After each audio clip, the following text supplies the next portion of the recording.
saonera nyanga.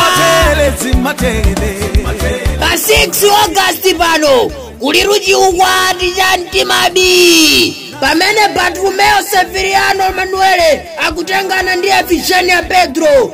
Ndikuti zochita beba kukula saonera nyanga. Akuyitanidwa anthu osiyanasiyana kwa amene amamudziwa Bartolomeo Severiano Emanuele amene amakhala ku Kateme koma kumudzi ndi kwa Angonia, kuti pa 6 August ali ndi ukwati. Akuyitanidwa anthu onse okhala kumwatidzi, Kateme ndi madera ena onse. Komanso mukuyitanidwa nonse ampingo wa Imapa kwa abusa atsamba. Akuyitanidwa sonse amene amapezekera kumwatidze komanso Kateme, kuti pa 6 August kudzakhala chibwando chakodi mzanga udza ali pati cha ukwati umene udzachitikire pa mpingo wa Imapa kwa abusa atsamba. Komanso akuyitanidwa anthu onse okhala ku Angonia mu dera la Ziwoya m'mudzi wa Shokani, kuti pa 27 August kuliso chibwando cha ukwati wa anthu watu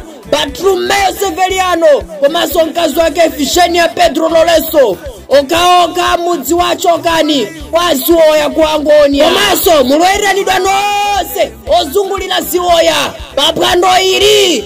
Zabwereni, mapwando alipo ndithu zabwino zokoma. Tiyeni kumeneko tikaperekeze moyo wina wambanjamo mumbanja kukula nkomweku. Tiyeni taperekezeni kubanja.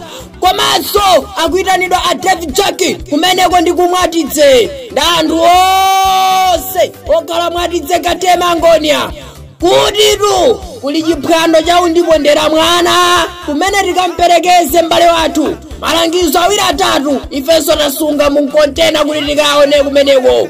Tawi ndi free koloko masana. Ufuna kumva ndi kudziwa zambiri, imbani foni pa 87 27 036 14 kapena pa 85 200 49 42. Tiyeni limodzi kumeneko tikasangalale ndi kusekelera ndi kunjoya, tikathandize komanso kuwaperekeza mu ulendo wa banja kumeneko.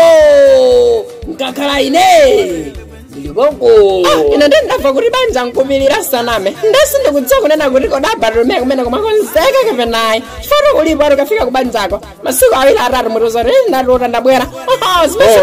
Ndi imene zililimu ife ndetu tupita kumene kubanjako tikuwaperekezani kukula nkomweko. Akakhala makolo mbalimu amangokhala akungoimba kanyimbo kaja maine chimwana chimwana shanga.